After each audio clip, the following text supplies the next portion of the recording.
各位网友，大家好，我是包明。我们今天要说的话题是：为什么美国的防长3次申请致电中国军方都被拒绝？因为这是美国在给中国下套。拜登政府为了执行对华全面的竞争战略，在军事上不断向中国施加压力。美国多次派军舰故意穿航台湾海峡，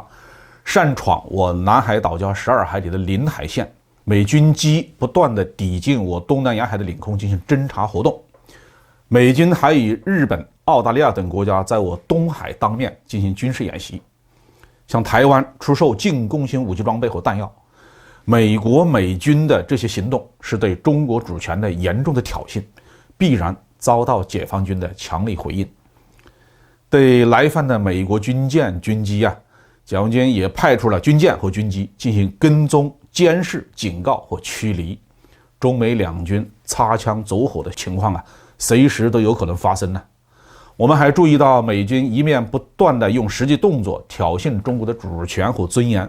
一面又耍起了两面派的手段，企图引中方上当。最近数名美国防部官员向媒体透露，美防长奥斯汀3次向中方申请与解放军的高层进行通话，但是都被拒绝了。根据外媒的透露由于印太地区的紧张局势不断的升级，中美两军在东海、台海和南海地区的对峙接触越来越频繁，美军不断的过界越线，解放军会怎么应对那什么时候打响第一枪美军心中是没有底的。因此美国认为中美两军高层之间的热线联系和沟通交流非常关键。在这个背景之下，美国国防部长奥斯汀3次申请与中共中央政治局委员、中央军委副主席通话，但是中方3次都拒绝了这一提议。另外，美国官员还透露，自拜登就职以来，美国参联会的主席也多次申请要和解放军官员进行通话，但一直都没有能够实现。于是这一家外媒就下了这么一个结论：在世界上最强大的2支军队之间的紧张局势不断升级之际，中方对五角大楼的拒绝，使得中美两国的关系变得更加复杂和紧张。那么，中国军方高层为什么不理睬美军的沟通请求呢？这是有原因的，因为这是美国给中国下的一个套。首先美国是试图在中美军事交流上由美方来制定一个新的规则。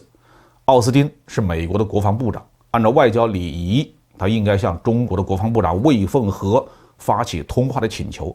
可是这个奥斯汀偏偏要和中国的中央军委副主席许其亮通话，这完全是不符合外交礼仪的，因为他不够级别。美方这是不懂规矩吗？绝对不是。美国其实是想给中国制定规则，造成五角大楼应该和中央军委副主席对话的先例，这完全不是对等的。美方根本没有资格提出这个要求，这是美国国防部试图在中美军事交流中给自己提升级别。其次，美方是想把造成印太地区局势紧张的责任甩锅给中国。全世界都很清楚，一直以来是美军到亚太地区来用一系列故意的挑衅行动造成地区局势的紧张，而不是解放军到美国的东西海岸去造成美洲局势的紧张。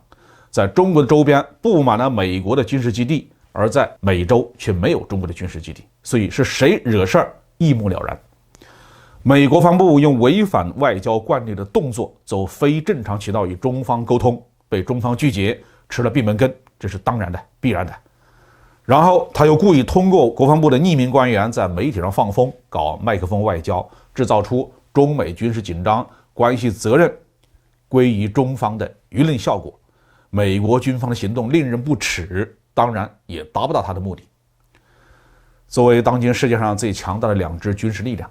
解放军和美军确实需要对话，但是对话是需要双方都有诚意，要保持互相尊重。对话的目的是要建立起真正的互信。从美国的克林顿总统时候开始，中美两军就建立起了多个沟通机制，但是这些机制经常处于停摆和搁置的状态，根本原因就是美国一边与中国对话，一边侵犯中国的尊严和利益。经常是两军高层刚刚通完电话，美国就宣布新的对台军售方案，或者是派军舰进入台湾海峡，或者是骚扰我南海岛礁。这样的对话有什么意义美国还幻想着站在实力的基础上和中国对话，向中方施压。但是这一点呢，正如杨洁篪在中美安格雷奇会谈上指出那样，美国没有资格在中国人面前说你们是从实力的地位出发同中国谈话，因为在亚太地区，美军已经没有了绝对的实力同解放军对话了，这是事实。好，这期话题就说到这儿，下期节目再见。